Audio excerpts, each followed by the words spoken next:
Hello everyone and welcome back to my channel. My name is Achua. In this video, I need you all to participate just to make it more fun, because I'm going to give you my list and I would love to see your aha moment list.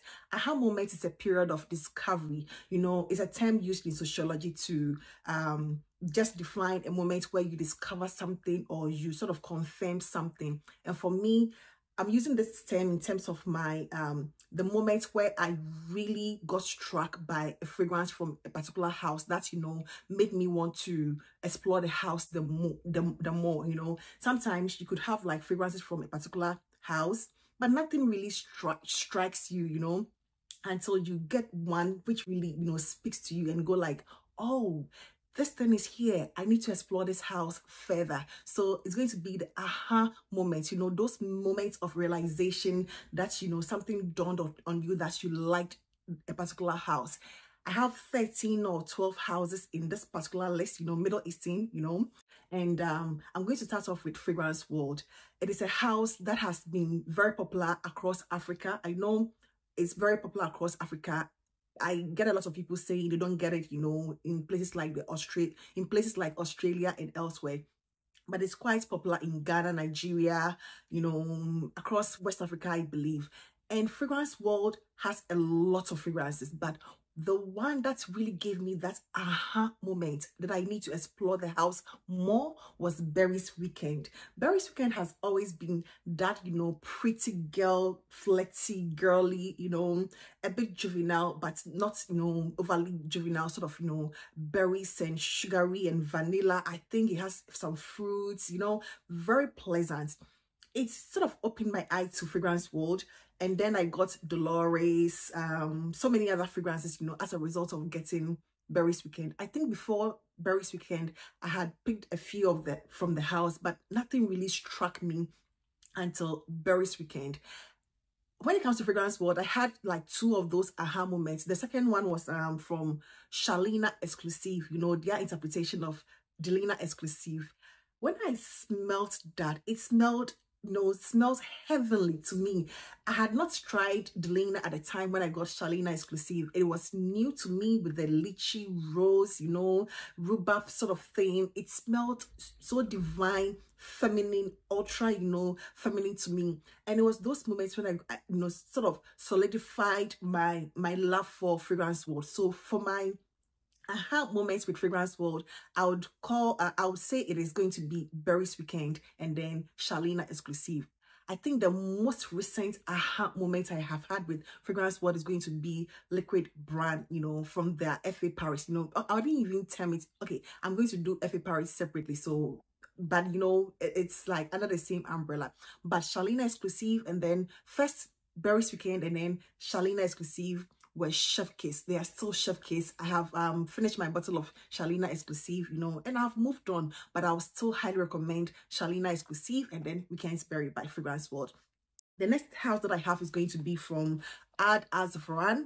Ad Azafran is under Latafa, and one fragrance that was raved about that, I really wanted to try, and as soon as I did, it gave me an aha moment was Oud 24 Hours.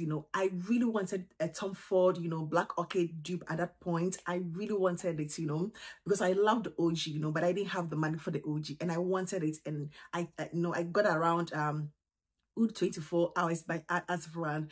And at that moment, it was like, love at first sniff, it was lovely. It was pleasant. It was different. It was a bit challenging, but also very, very pleasant to me.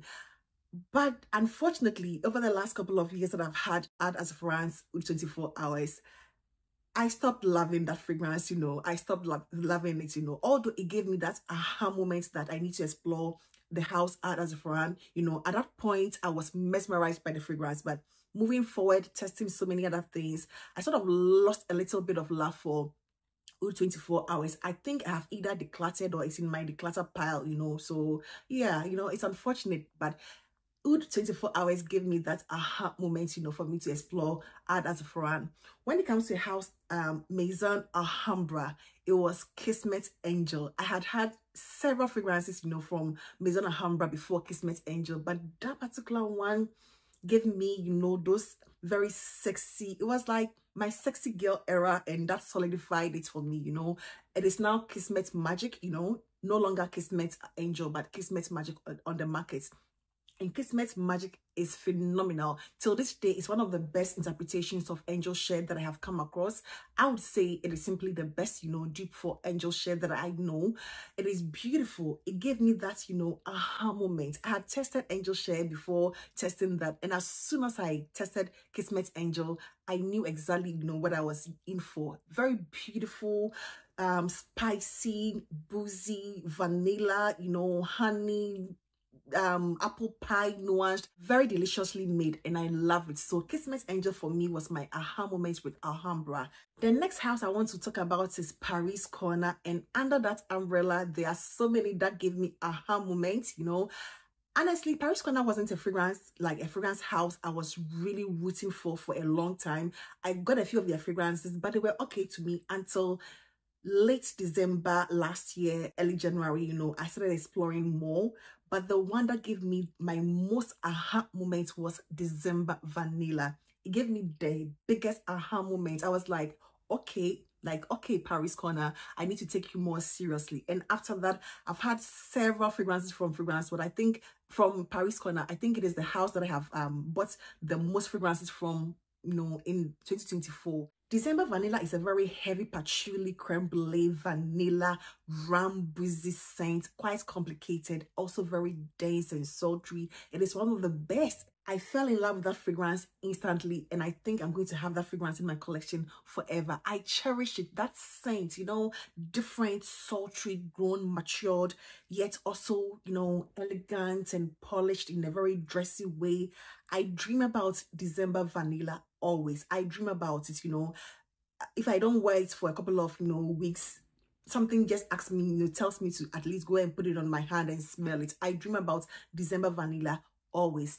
Moving to another fragrance that also gives me dreams. I dream about this. Honestly, I'm not even exaggerating. Like when I go without like 2-3 weeks without retesting it or using this particular fragrance, I just want to go back and, you know, and spray it. And that is going to be from the House of Cartilage. And Empire Victor, the old formulation, gave me that aha moment with Cartilage, you know. I think I have just 2 full bottles of Cartilage fragrances and so many other, you know, testers or samples. But it was Empire Victor, you know. I got some test tests, and out of them, I just had to pick up the full bottle of Empire Victor, you know. And at that time, I didn't even know there was something like older formulation, newer formulation. I guess, you know, going with the, you know, with the flow. And Empire Victor is phenomenal. It gave me that, you know, like stopping you in your tracks, like, oh, yeah, you know, that kind of moment. That's you pause for a while, take it all in, you know, get back to your senses and actually, you know, appreciate what you have in your hand. That is what Empire Victor did to me, you know. It was that aha moment with Cartilage, and I have never looked back, you know. And I love it. I do love it, you know. The new formulation is also phenomenal. But for me, it is the old over the new, you know. Although I don't like, I would absolutely own both fragrances and cherish both fragrances. But for me, my aha moment with Cartilage was Empire Victor, the older formulation. I move on to the House of Rasasi. And when it comes to Rasasi, I have just one fragrance with them, you know. And the only reason why I have just one fragrance with them is the fact that the rest that I have, you know, explored sort of give me something that I already have, you know. But my aha moments with Rasasi is Ebhar, you know, Ebhar from Rasasi. Very beautiful, delicious, realistic vanilla scent with a hint of a spiced apple, you know, nuance. Very beautiful. It was like, okay, I need to just get myself something else from Rasasi, you know, just because of the Ebhar. But the more I, you know, explore the house, the more I guess find out all those fragrances are things that I already have, you know. And I'm trying to avoid some redundancy here. But Ebhar by Rasasi, phenomenal, chef kiss, sultry, sexy vanilla, you know, beautiful. It is not even an exaggeration when people say it is like one of the best, you know, vanillas they have come across. For me, it is one of the best vanillas I have come across. So I would definitely highly recommend Ebhar. And for me, it was my aha moments from Rasasi. I move on to Paris Corner, but under their Emir. I guess want to treat the Emir line differently. There are lots of fragrances under the Emir line, you know, but the very first Emir fragrance that I got, that stopped me in my track. I was like, okay, it is nothing special like people call it, but Vibrant Vertiver Delight was very delightful. Honestly, I got it like a year and a half ago when it was like very fresh on the market. Nobody was talking about it, you know, and it's so beautiful. Like lemon lime, sugary sweet, very citrusy, happy-go-lucky, but also with some oomph. It is like super unisex. It doesn't come across as ultra masculine or feminine to me, you know. It was I was pleasantly surprised by Vibrance Vertiver Delight, you know. I think it's a Byredo Bal d'Afrique, you know. It's been known to be a dupe of that, but this is beautiful. It is one of the best I have seen from the Emir line, you know. So it gave me that aha moment when it comes to the Emir line. I think it was the first Emir fragrance I ever picked up, you know, from the Emir, you know, line by Paris Corner. It was the very first one, you know, and I really was delighted to have that fragrance. So for me, Vibrance Vertiver Delight was my aha moment. The next one is also from a house that I have just one, you know, fragrance from, but that is enough to give me an aha moment, you know. And I'm going to treat it similarly to Rasasi because of all the fragrances from most fragrances from this house, I think I have something similar, but this particular one caught my attention without even trying it. I went for it blindly, you know, just keeping my fingers crossed, and Cleopatra from Hamidi turned out to be one of the best, you know, florals I can imagine ever having. Cleopatra from Hamidi, very pleasantly, delicately, you know, matured in a way that is not like grandma-ish, you know, very beautifully made. And this fragrance is phenomenal. Cleopatra by Hamidi, which is an interpretation of Creed Camina by Creed. Very beautiful.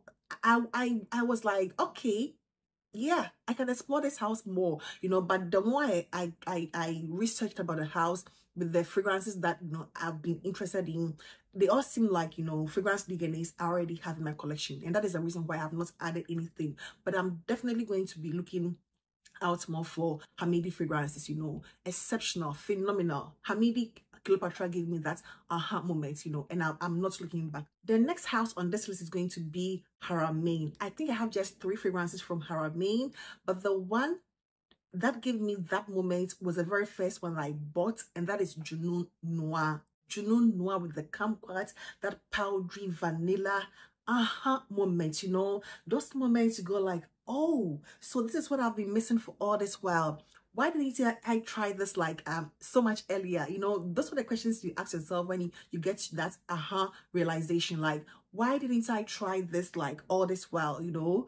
And Junoon Noir gave me that aha moment. It was like, okay, Junoon Noir, okay, Arabian, I know you are quite pricey, but at the time I got it, I think it was around the 44, 45, you know, dollar price point. So it was like reasonably priced, you know. The price had dropped and it blew me away. It really did blow me away. And after that I picked up I think I picked up Fleur de Rentica and then Junoon Rose, you know, and I'm open to, you know, to exploring the house a lot more.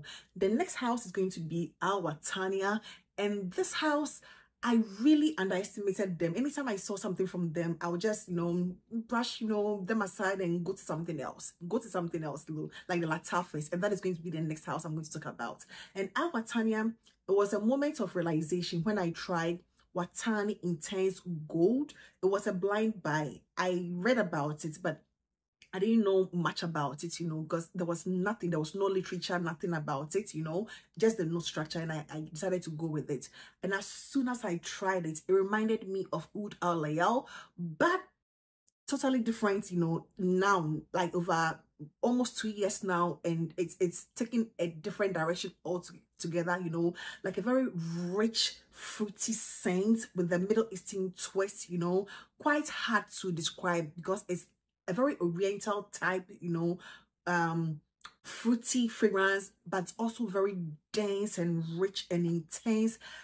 It is like matured and Middle Eastern in nature, and also a bit of a westernized, you know, sort of Middle Eastern. So for someone who is like Western trained knows, can even appreciate it, but it also maintains, and you know, that Middle Eastern fruity oriental style with the earthy, you know, I don't know, spices and some, I think it has some patchouli, you know. It has a mix of, or a concoction that is not easily understood, but pleasant all the same, you know. It wasn't challenging to me because I had had oud alaya, or I still have oud alaya, you know. So it gave me like, it reminded me of that, but like a more better version of oud alaya, a more tolerable version of oud alaya, a more fruity, a more fruity variation of oud alaya. And this is like one I would highly recommend, you know, Watani Intense Gold by our Watania. The next list I cannot omit from this list is going to be Lattafa. And Lattafa has had so many amazing gems, giving me aha moments here and there, you know, pleasant, like 100/100, 10/10. There's been several moments with Lattafa, but one that I would never forget is going to be Oud for Glory. Oud for Glory gave me that, you know, one of the biggest aha moments, you know. That was when I was starting to get into my oudi, you know, unisex linen fragrance with an oriental, you know, earthy sort of, you know, leathery sort of face. And Oud for Glory solidified, you know, that face for me. It was beautiful. It is a fragrance I have gifted. Someone, you know, visited me and wanted that fragrance, and I have since gifted that to the person. I have not replaced it, but it's a very beautiful fragrance. There was a lot of buzz around it, you know. There were like a lot of people were like, oh, Oud for Glory, Lattafa, you know. And I guess I just couldn't wait to try Oud for Glory. And as soon as I did, it was like, I can get used to this, you know. I can get used to Lattafa, you know. Lattafa had already come out with several of them, you know, and I love them, you know. But Oud for Glory was like that particular fragrance that solidified my love for Lattafa. And so this day is one of the best Lattafas, you know, I have come across. So Oud for Glory from Lattafa, chef kiss. And the last house from this video is going to be from FA Paris, and it's going to be from their Giovanni Lorenzi line, you know. That entire line, you know, fit like that entire line was like very well made, you know, with the Sienna, Chimera, and there were 4 of them, but I got 3 of them, you know, and all of these were good. But that particular one, which gave me that, you know, full blast aha moment from FA Paris, was Chimera from the Giovanni Lorenzo line. You know, it was beautiful. No, Chimera is the original fragrance from Ceasar Terenzi, you know, but I'll find the name and put it somewhere on the screen. This fragrance was Ceasar, FA Paris Ceasar. It is beautiful. It's a concoction like patchouli, ouds, patchouli, fruits, vanilla, florals, like the coat of many colors I refer to it, you know, very beautiful. So Ceasar by FA Paris was that aha moment for me, you know. After that, I had another aha moment with FA Paris in the form of Roses de Emotion. Very beautiful. One of the best Roses de Maya sort of, you know, light, aquatic, musky, sultry, you know, rose scents I have ever encountered. I keep drumming Roses de Emotion to everybody because it is phenomenal. You know, it is one of those moments I tried. I think I was in a fragrance world shop in Dubai, you know, when I tried it, and at that moment it was not out, you know, it was not out, and I knew I had chanced upon a gem, and I immediately picked it up, you know, and it's beautiful. It is so beautiful. Roses the Emotion, you know, one of the best, you know, aquatic, light, musky roses scents I have ever come across till this day, you know. And I think the most recent one from FA Paris that I think deserves all the hype is the Liquid brand. Very beautiful, you know. I don't think I have to say a lot about this particular fragrance because a lot has been said in a very positive way, and I concur. I really agree to everything people have said, you know, in the positive light. So these are the 13 or 12 houses for Middle Eastern houses that, you know, gave me, you know, and the fragrances that gave me the moment of realization that I need to explore the houses more. So please let me know in the comment section your moments of realization, you know, fragrances, you know, and the houses they came from, you know. And thank you so much, and I hope you enjoyed this, you know, and I hope to see you in my next one. Take care. Bye bye.